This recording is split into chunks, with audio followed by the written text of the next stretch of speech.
Bien, vamos a dar inicio a la unidad número 1, ¿sí? Con algunos conceptos previos a los fines de, bueno, de poder avanzar después con el resto del contenido de la unidad. Bien, antes de entrar justamente en la definición de lo que es la economía en sí mismo, vamos a acordar, ¿sí? ¿Qué se entiende por definir y qué se entiende por clasificar? ¿Con qué objetivo? Bueno, justamente para tener un mismo idioma respecto a el significado de estos dos elementos, ¿sí? Cuando estamos hablando de definir un elemento, estamos tratando de ver el significado o el contenido que tiene, ¿sí? Y ese significado o contenido se puede dar por dos formas, o por la comprensión o por la extensión. Cuando estamos hablando por la comprensión significa que, bueno, se especifica la propiedad que tiene ese elemento, ¿sí? O la condición que tiene que cumplir para pertenecer a ese grupo, ¿sí? Son características distintivas. Por ejemplo, si estamos hablando de frutas cítricas, por comprensión estamos hablando de frutas cítricas, son aquellas que pertenecen al género de citrus y son ricas en vitamina C, ¿sí? Ahora, si estamos hablando del significado del contenido por extensión, significa enumerar todos los elementos que componen ese concepto, ¿sí? Por ejemplo, las frutas cítricas son frutas cítricas, la naranja, los limones, las limas, los pomelos, ¿sí?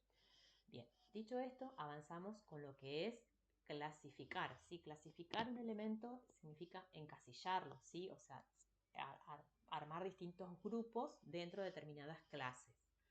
Y tenemos que cumplir, o digamos, se cumplen dos principios básicos, que es la definición de las condiciones precisas para pertenecer a una clase, es decir, que cumpla con esos requisitos para pertenecer a esa clase, y que todos los objetos del concepto tengan al menos una clase. Por ejemplo, cuando estamos hablando de novillos gordos, cuando estamos hablando de vacas lecheras, vacas conserva, ¿sí? O sea, son distintos elementos dentro de una clase. Bien, dicho esto, avanzamos un poquito más con en qué consiste el conocimiento, ¿sí? El conocimiento se divide en no científico por experiencia y científico, ¿sí? El no científico por experiencia se adquiere justamente en base a la práctica, en las experiencias personales, en las intuiciones, en las tradiciones familiares o tradiciones laborales, en la autoridad o en las creencias, ¿sí? O sea, y bueno, justamente es, a ver, no necesariamente tiene que ser verificable, ¿sí? Sino que se produce y tiende a ser más subjetivo, ¿sí? Y se va transmitiendo de una forma o de manera más informal, ¿sí?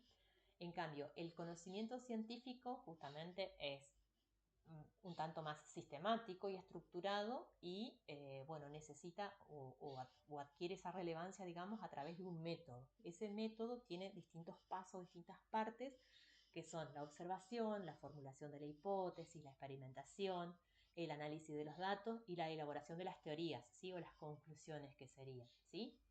Y bueno, ese conocimiento científico es verificable, es reproducible y está sujeto a revisión y mejora continua.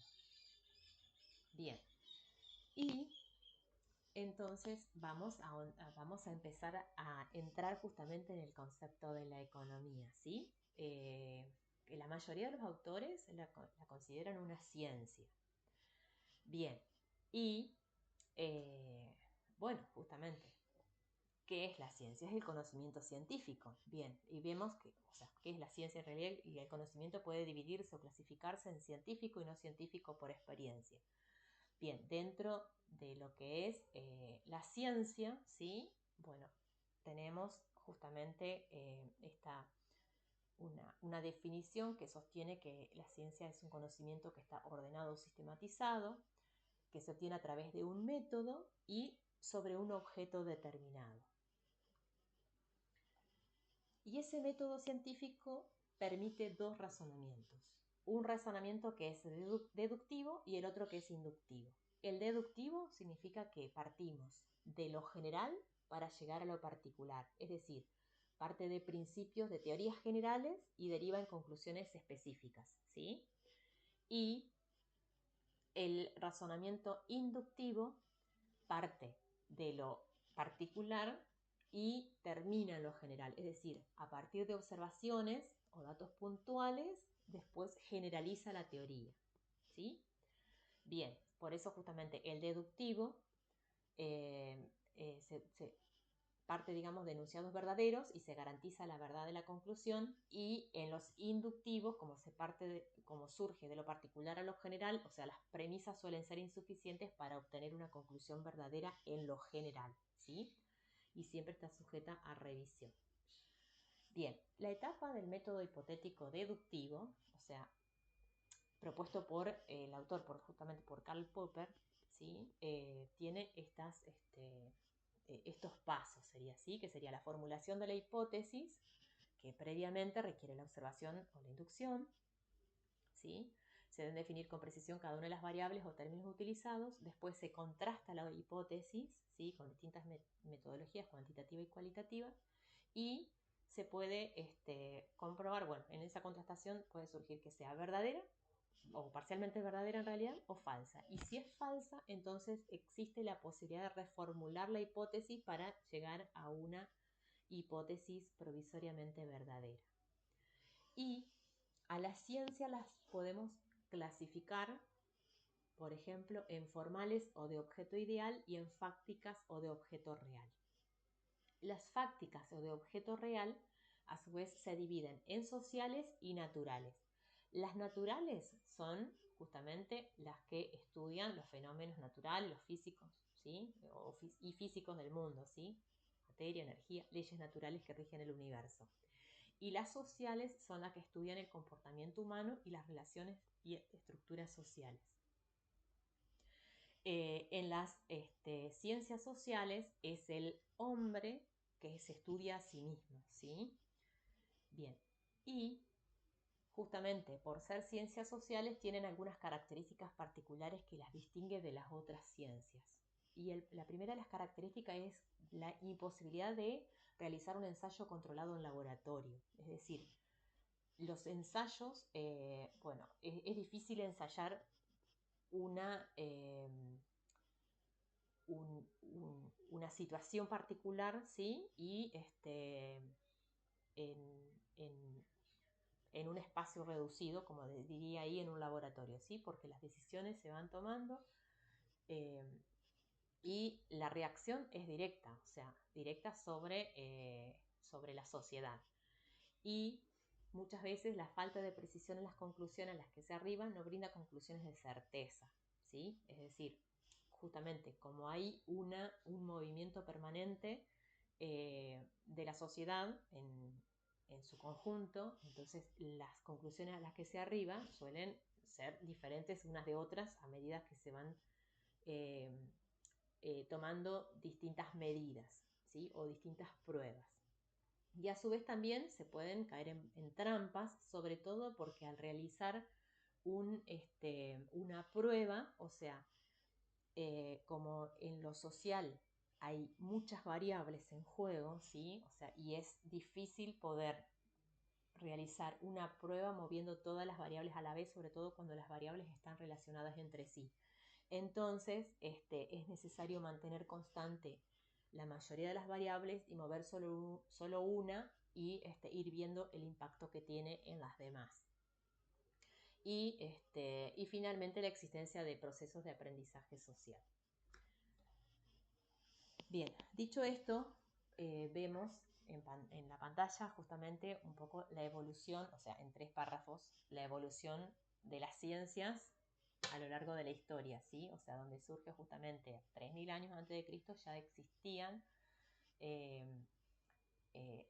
análisis o estudio de la filosofía, ¿sí? Pero sin una distinción como conocemos hoy día. En la Edad Media se separa un poco la filosofía de la teología y en la Edad Moderna comienzan a aparecer las distintas divisiones de las ciencias, ¿sí? Se fueron escindiendo, se fueron separando, ¿sí?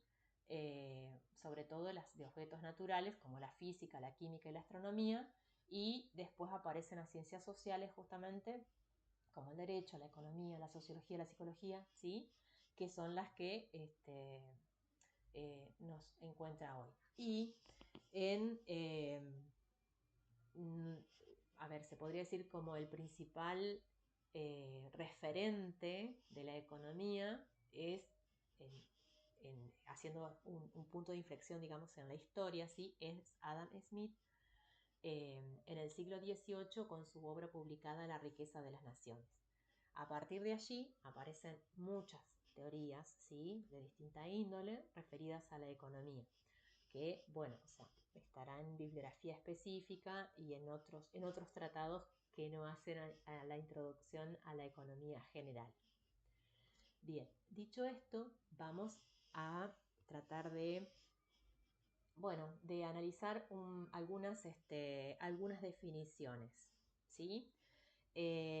Muchas veces nos encontramos con algunas definiciones de economía brindada por profesionales especializados, bueno, que desarrollan alguna actividad en materia económica o que son, por ejemplo, ministros de economía o que ostentan determinados cargos públicos y aplican determinadas medidas persiguiendo un objetivo, ¿sí? Por ejemplo, por ejemplo, sería aplicar determinada medida con el objetivo de un bienestar social.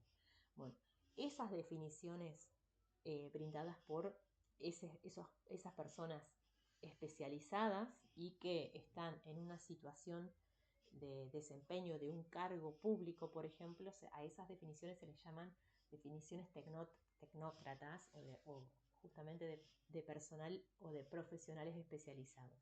Y después aparecen otras definiciones de concepción política y social, ¿sí? Es decir, las que sostienen, digamos, que la actividad económica tiene impacto, ¿sí? O sea, no es neutral, sino que está moldeada por las relaciones de poder, por las instituciones, por las decisiones políticas, ¿sí? Que van impactando en la distribución de la riqueza, también van impactando en el bienestar social y en la estructura de las clases sociales de una sociedad. Y en ese sentido, o sea, se enfoca, bueno, como la política económica y las políticas sociales que van buscando el crecimiento, la cohesión social o la reducción de la pobreza o el aumento de la equidad, ¿sí?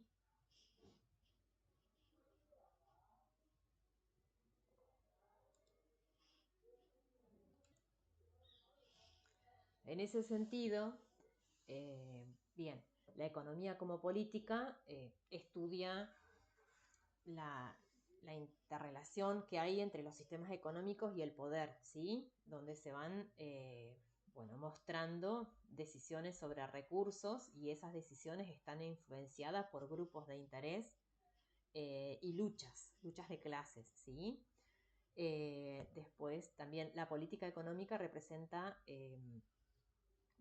tomar determinadas medidas que pueden ser fiscales, monetarias, comerciales y que toman los distintos gobiernos para incidir en un circuito productivo, ¿sí?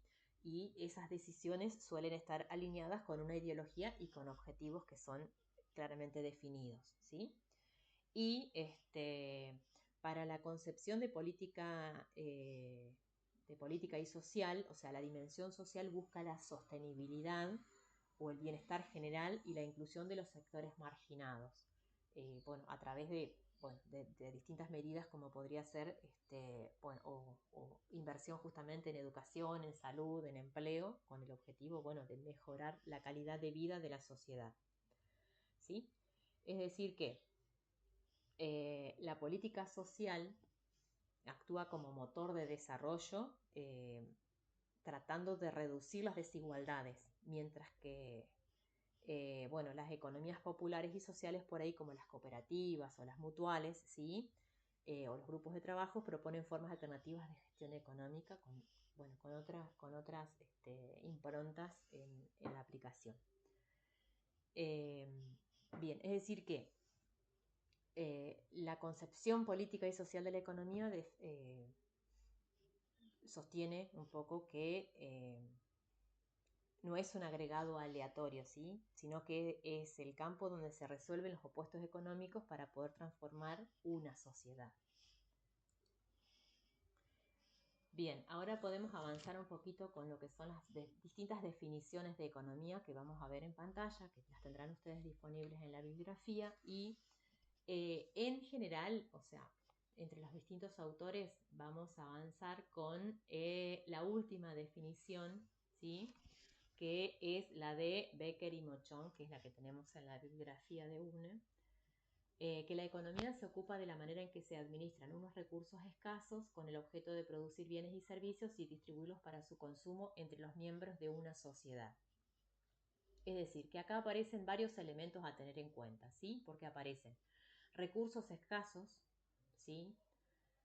O la administración de los recursos escasos, entonces aparece qué son los recursos, ¿sí? ¿Qué es la escasez? Con el objeto de producir bienes y servicios. ¿Qué son los bienes? ¿Qué son los servicios? Y distribuirlos, ¿sí? ¿Qué es con la distribución? Para su consumo entre los miembros de una sociedad. Bueno, vamos a tratar de avanzar justamente en desmenuzar esa idea, ese concepto, en el avance de la presentación, ¿sí? Pero previo a ello vamos a realizar la clasificación justamente de la economía. Tenemos una división, digamos, de la economía en su primera, digamos, división como, según su finalidad, la podemos encontrar como economía positiva o economía normativa, ¿sí? La economía positiva es la que estudia los hechos como son, ¿sí? Lo que es, ¿sí? Sería que los valores no deberían tener influencia en esta parte de la ciencia económica, ¿sí? Por ejemplo, dentro de la economía positiva podríamos decir que medir el impacto de los impuestos, evaluar el desempleo o el crecimiento del PBI, ¿sí? Eso sería como estaría encarado desde la economía positiva. Y después tenemos la economía normativa, es decir, estudia los hechos tal como deberían ser, ¿sí? Es el deber ser, es el campo de los valores de la ciencia. Es decir, por ejemplo, que, el haber mínimo de una jubilación sea igual a la canasta básica o lo que se defina como justo el deber ser. Bien, entonces ahí encontramos una primera división que sería según la finalidad. Y después tenemos una segunda división que es, bien, vamos a los ejemplos y después vamos con la segunda división. Justamente lo que debe ser, que es la normativa, y lo que es la positiva, con algún par de ejemplos, ¿sí? Tenemos la tasa de desempleo aumentó un 8%, bueno, claramente es positiva, ¿sí? Porque es lo que es, ¿sí? Lo que resultó ser. Ahora, las familias deben consumir más, es, otro ejemplo de una economía normativa, ¿sí? Es lo que debería ser. O el gasto público debe aumentar para hacer frente a la crisis actual, también, o sea, es como que el deber ser, y que es diferente al ser específicamente, ¿sí? A lo que es en la realidad. Y ahora sí vamos a la segunda división, que es según la amplitud. Y según la amplitud encontramos la microeconomía y la macroeconomía. La microeconomía, o sea, analiza justamente como dice la palabra micro, ¿sí? El detalle, el comportamiento de los agentes económicos, es decir, los agentes económicos individuales, ¿sí? Las empresas y las familias. Bueno, justamente el tratamiento es a nivel desagregado, es decir, las decisiones que las empresas toman de qué producir y cuánto cobrar por esa producción, ¿sí? Y las decisiones de los hogares de qué comprar y cuánto comprar, ¿sí? O a qué precio comprar. Por eso es que justamente se explica en parte con lo que se produce dentro de la economía. Y abarca, varias teorías, ¿sí? Al menos tres: la teoría de la producción y el consumo, o sea, la oferta y la demanda; la teoría del mercado, ¿sí? De competencia perfecta o mercados imperfectos; y la teoría de la distribución, lo que serían rentas, salario, interés, beneficio, ¿sí? Y la otra gran división es la macroeconomía, ¿sí? Como su nombre lo indica, macro es general, es conjunto, ¿sí? El estudio del funcionamiento de la economía en su conjunto como un todo, ¿sí? Es una visión lo menos compleja posible de la realidad, ¿sí? O sea, no está mirando con la lupa, sino que está mirando desde una estrella está mirando el planeta, ¿sí? Se ocupa del comportamiento global del sistema económico, ¿sí? Es tratar de entender qué determina la producción de una sola empresa o industria o los hábitos de consumo de un grupo de hogares, ¿sí?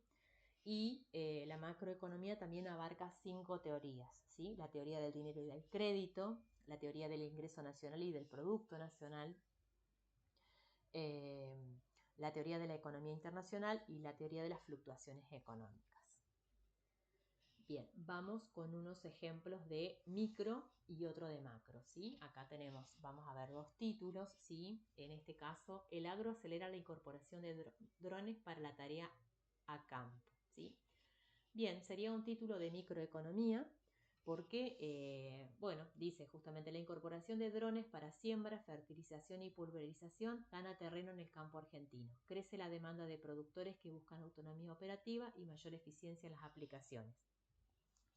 Es decir, este artículo que está analizando, o al menos está tratando el tema, de una decisión específica de las empresas agrícolas, es decir, de los productores, para mejorar su eficiencia operativa, reducir costos y aumentar la productividad mediante la tecnología, ¿sí? Es decir, que se enfoca en los agentes individuales como el agro y la gestión de su capital.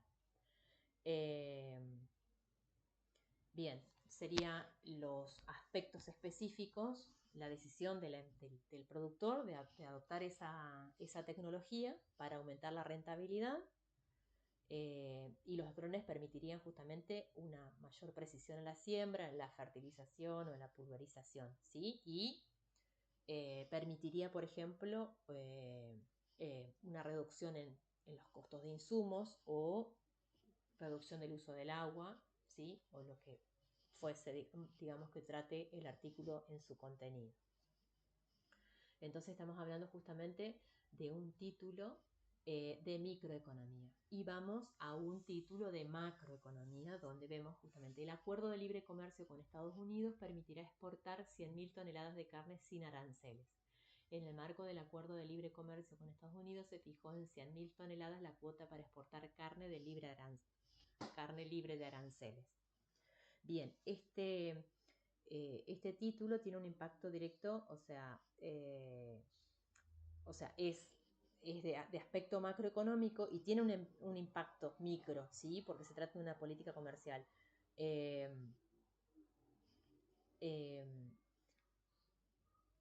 Pero tiene justamente el tratamiento de una política comercial internacional, donde hace referencia justamente a las exportaciones y el aumento o el ingreso de divisas, ¿sí? Que son temas centrales de la economía nacional, ¿sí?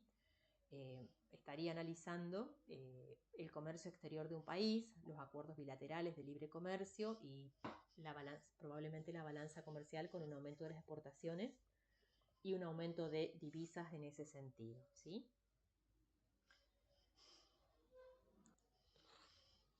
Bien, seguidamente vamos a ver otro de los elementos que tenemos que tener en cuenta, que son las variables económicas, ¿sí?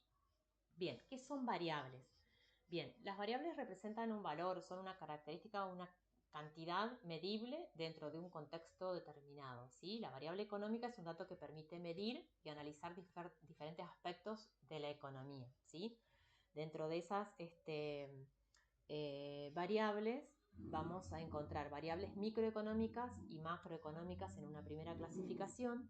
Las variables microeconómicas son, por ejemplo, las empresas, las familias, la oferta, la demanda, el mercado, los precios, la producción de una empresa, ¿sí? Los costos de producción, los consumos de una familia. Esas son todas variables microeconómicas. Y las variables macroeconómicas están vinculadas justamente a la definición también de lo que es la macroeconomía, como son las exportaciones, las importaciones, el consumo, el PBI, ¿sí? El Producto Bruto Interno, ¿sí? O Producto Interno Bruto, dinero, el tipo de cambio, la renta per cápita, es decir, la renta por persona, ¿sí? Las tasas de interés, la inflación, ¿sí? Todas esas son variables macro. Y después tenemos una segunda clasificación, que serían las variables de acuerdo a a su movimiento serían variables de flujo o de afluencia y variables de stock o de existencia. Las variables de flujo o de afluencia, como su nombre lo indica, o sea, flujo, ¿sí? Tienen un movimiento, una acumulación en un determinado periodo, es decir, que necesitan un periodo de tiempo para poder ser medidas, ¿sí? La cantidad se mide por unidad de tiempo o por periodo. Por ejemplo, la inflación del tercer trimestre de 2025 fue de tanto por ciento, ¿sí? Los resultados de la empresa del año 2025 fueron de tantos millones de pesos, ¿sí? En cambio, las variables de stock o de existencias miden una existencia, es decir, un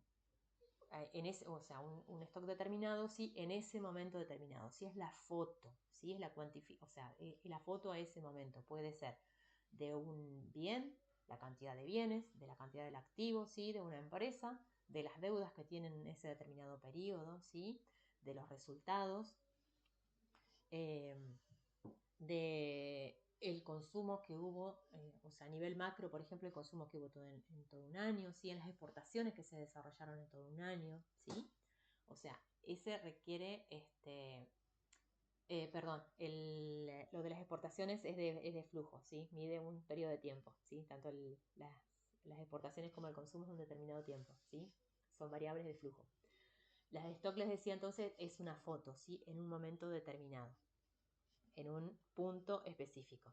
Población en un determinado momento, el activo de una empresa, el pasivo o las deudas, ¿sí? En un momento determinado. Bien, ahora que tenemos las distintas clasificaciones y la idea de lo que son las variables económicas, avanzamos un poquito más con las diferentes orientaciones de la definición justamente de economía, ¿sí? Podemos ver a la economía como ciencia de la eficiencia en el mundo de la escasez, o la economía como ciencia social que estudia el proceso de producción, distribución y consumo de los bienes. Y en ese sentido, la ciencia como ciencia de la eficiencia en el mundo de la escasez, ¿por qué trata de esta forma? Porque justamente lo que plantea la definición de Becker y Mochon es justamente que hay una tensión entre las necesidades de las personas o de la sociedad y los recursos disponibles, ¿sí? Porque los recursos se utilizan para producir bienes y servicios para satisfacer necesidades de la sociedad, ¿sí? Y entran en juego también, bueno, el costo de oportunidad, que ya lo vamos a desarrollar seguidamente.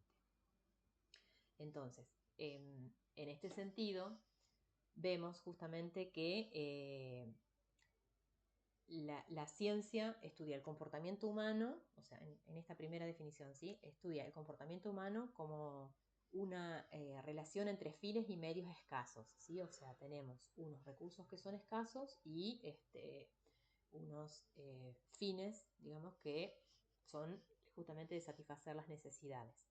El objetivo es justamente lograr el bienestar mediante la asignación óptima de todos los recursos disponibles. Por ejemplo, si estamos frente a una empresa que tiene determinados recursos que son escasos y entonces tiene que decidir justamente en qué usar esos fondos para producir más eficazmente. Y ahí entra justamente en juego el costo de oportunidad. Y la economía como ciencia social, que estudia el proceso de la producción, la distribución y el consumo, en este enfoque que es un poco más clásico, ¿sí? O marxista, si se podría decir, sostiene que la ciencia estudia las leyes que rigen la producción y que rigen la distribución y la circulación y el consumo de los bienes que se producen, ¿sí? De los bienes materiales. Y de ese modo, lo que se busca, o el objetivo que trata de comprender es justamente de las relaciones sociales de producción y cómo se satisfacen esas necesidades humanas, ¿sí?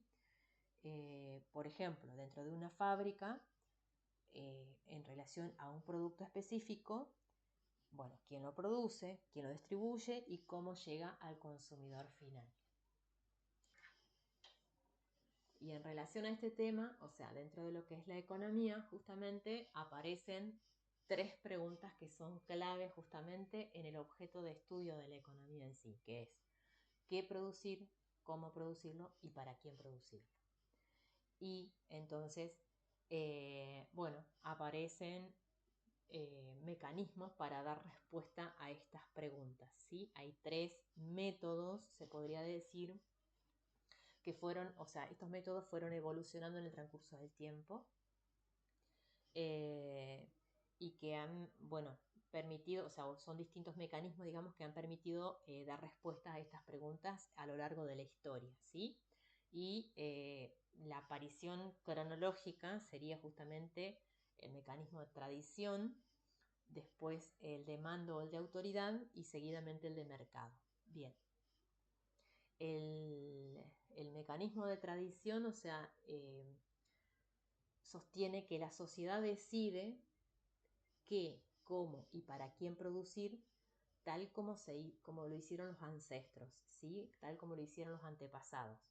Si una familia producía determinado cultivo, ¿sí? Por ejemplo, una combinación de trigo y algún otro, trigo y lino, por ejemplo, ¿sí? O trigo y maíz, más bien, ¿sí? Y con determinada capacidad, con determinadas tecnologías. Entonces, en el transcurso del tiempo, van transmitiendo eso de generación en generación. Y eh, el total de la producción, o sea, en la antigüedad, el total de la producción se distribuía en un tributo, ¿sí? Con el objetivo de ganar protección, o sea, un tributo a al protector, ¿sí? A un superior, a un señor feudal o a quien fuese, ¿sí? Que oficiaba de protector y lo que quedaba se consumía en la familia, ¿sí? Y una parte de toda esa producción se destinaba, o sea, para resembrar o para reproducir el ciclo siguiente. Bien, este mecanismo, o sea, impide a ver, las innovaciones o los cambios en el sistema económico, ¿sí? Y queda estancado en el transcurso del tiempo porque se repite todos los años, ¿sí? Se repite ciclo por ciclo y se va transmitiendo de generación en generación. A medida que avanza la evolución, o sea, la sociedad en general, en el tiempo, ¿sí? En los años, aparece un nuevo mecanismo que se le llama el mecanismo del mando o de la autoridad, ¿sí? Donde una persona o un grupo de personas son los que toman las decisiones sobre estas preguntas básicas: qué, cómo y para quién producir. Eh, y bueno, y a partir de allí, o sea, esas personas son las que, bueno, toman esas decisiones puntuales con el objetivo de brindar o sea, toman las decisiones de producción y se deben seguir, digamos, esos lineamientos. O sea, pensando básicamente en quienes tienen el mando, tienen la autoridad, ¿sí? Deciden sobre los métodos de producción a utilizar y sobre quiénes serán los destinatarios de esas unidades producidas, ¿sí? Bien, este mecanismo, eh, a ver, no impide el cambio tecnológico y el crecimiento, ¿sí? Pero las autoridades pueden ordenar o dedicar los recursos existentes y direccionarlos, ¿sí? Y bueno, y termina siendo un tanto, o sea, se va complejizando, a medida que va creciendo la sociedad, se va complejizando y se vuelve un tanto más eh, difícil de coordinar y de que se respeten esas decisiones y esas decisiones en función de las órdenes recibidas. Y finalmente, el tercero de los mecanismos es el mercado, ¿sí? Bueno, que hay autores que sostienen que el mercado tiene los elementos necesarios que permiten su existencia, es decir, que no son requeridos en general para los dos casos anteriores, que eran justamente la tradición y el mando, ¿sí? Donde se sostiene justamente que las transacciones económicas se deberían realizar en dinero, ¿sí? Y de ese modo se facilita el intercambio de bienes, ¿sí? Monetizándose la vida económica, ¿sí? Y de ese modo son los mercados los que van marcando la cancha de qué producir, cómo producirlo y para quién producirlo. Las manifestaciones de la demanda en el mercado son las que tienen que encargarse de regular las actividades económicas de esa sociedad, de aprovisionar lo que se demanda, aprovisionar y abastecer, por supuesto, lo que se demanda, ¿sí? Y de ese modo, o sea, quienes producen deberían estar orientados en ese sentido, ¿sí? Bien, para ello justamente es necesario que el objetivo, o sea, del hombre, de satisfacer las necesidades, sea, sea en un marco de personas que sean libres para tomar decisiones y también para movilizarse en obtener esos bienes para satisfacer sus necesidades y a su vez también las empresas poder movilizarse para buscar sus ganancias. Entonces, ahí hay un dinamismo social eh, permanente, alentado justamente en esta búsqueda, ¿sí? O este encuentro entre quienes producen y quienes demandan. Es decir, que el mecanismo de mercado proporciona un método para solucionar los problemas económicos de una sociedad utilizando el mínimo de los recursos, ¿sí? Eh, la cantidad mínima de recursos para obtener la mayor cantidad de bienes posibles y definir el mecanismo de los precios que dirige justamente el movimiento de los recursos hacia una u otra utilización. Bien, y en ese sentido, o sea, estamos hablando de necesidades, pero no las tenemos definidas claramente. Entonces vamos a avanzar con la definición de las necesidades con el objetivo de clarificar la idea, ¿sí? Bien, si bien hay varias definiciones de necesidades, o sea, en general serían los anhelos o los deseos de carácter personal que tienden a ser satisfechas. Las necesidades son relativas comparadas de unas personas a otras, ¿sí? Porque no son fijas o no son iguales para todas las personas, porque eso depende justamente del nivel de ingresos que tengan, de la zona geográfica en que viven, del nivel de educación que poseen, ¿sí? U otros elementos. Y entonces, todas esas definiciones justamente, o esas especificaciones hacen que las necesidades de las personas sean distintas eh, entre unos y otros y también que sean diferentes para distintas sociedades, ¿sí? Y eh, Becker y Mochon definen justamente como la necesidad como la sensación de falta o carencia de algo unida al deseo de satisfacerla, ¿sí? Después hay otros autores también que clasifican a las necesidades de acuerdo a determinado grado, donde tenemos justamente las primarias y las secundarias, ¿sí? Dentro de las primarias tendríamos justamente aquellas que son fisiológicas, como la de alimentación, la de descanso, ¿sí? La de seguridad, como tener una familia, una casa, un empleo, salud, de pertenencia, ¿sí? De amistad, de afectos, de intimidad, de reconocimiento o de confianza y autorreconocimiento y respeto ante los demás, ¿sí? Y de autorrealización, ¿sí? Esa sería como una escala de necesidades de acuerdo a algunos autores. Y retomando, perdón, tenemos las necesidades primarias y secundarias dentro de lo que es la clasificación principal. Y dentro de esas primarias vamos a encontrar, bueno, las que están en la escala de aquí abajo, ¿sí? De alimentación, de descanso, de alimentos, de agua, etcétera, ¿sí?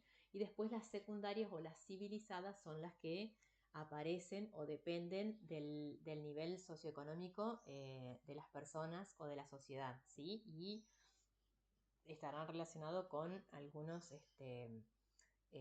aspectos como por ejemplo poder realizar turismo o poder realizar viajes, tener una casa confortable, disponer de bienes de lujo, ¿sí? O sea, o poder ir a teatros, a cines, poder salir a un boliche un fin de semana, ¿sí? O a un evento artístico.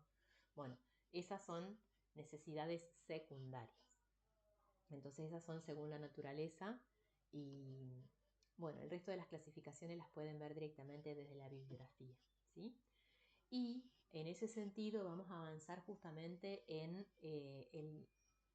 el costo de oportunidad que nos requiere justamente el tema de la escasez dentro de la definición de la economía, ¿sí? Porque la necesidad de elegir justamente hace que las personas se vean permanentemente forzadas a tomar una de varias opciones. Y cualquier alternativa que implica optar una opción o una alternativa y dejar de lado otra, significa justamente esto, significa realizar o ejercer el costo de oportunidad de un bien o de un servicio. Y esto se da justamente porque los recursos con los que se cuentan son escasos, ¿sí? Y en general, bueno, se pueden satisfacer determinadas necesidades y se dejan otras para otra oportunidad, para más adelante o para otro momento, ¿sí?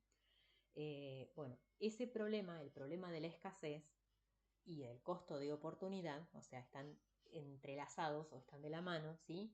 Es un problema que no solo lo tienen las personas, sino que también lo tienen las familias, las empresas y los gobiernos, ¿sí? Porque los recursos son escasos en todos los ámbitos y la necesidad de estar eligiendo permanentemente está en todos los ámbitos también. Entonces, el costo de oportunidad aparece cada vez que elegimos usar los recursos escasos y nos obliga a decidir si estamos renunciando a una posibilidad de usarlos de una forma para usarlos de otra, ¿sí? El costo de oportunidad de un bien o de un servicio es el valor de otros bienes y servicios a los que se debe renunciar para obtenerlo. Por ejemplo, en una empresa donde se está ampliando justamente su capacidad productiva, puede estar una de las decisiones puede llegar a ser, por ejemplo, comprar determinada maquinaria, comprarla, y incorporarla, digamos, a su flota de bienes, a su activo, o alquilarla, ¿sí? Y bueno, y ahí tendrá justamente que analizar cuáles son las ventajas y las desventajas de cada una de esas dos oportunidades o de esas dos alternativas más que oportunidades, ¿sí? Buscar cuáles son las ventajas y las desventajas de cada una de esas alternativas y después elegir, ¿sí? Bien, en el próximo video vamos a avanzar justamente con la clasificación de los bienes. Así que hasta acá llegamos con la primera parte y avanzaremos después en la segunda parte con la clasificación de los bienes.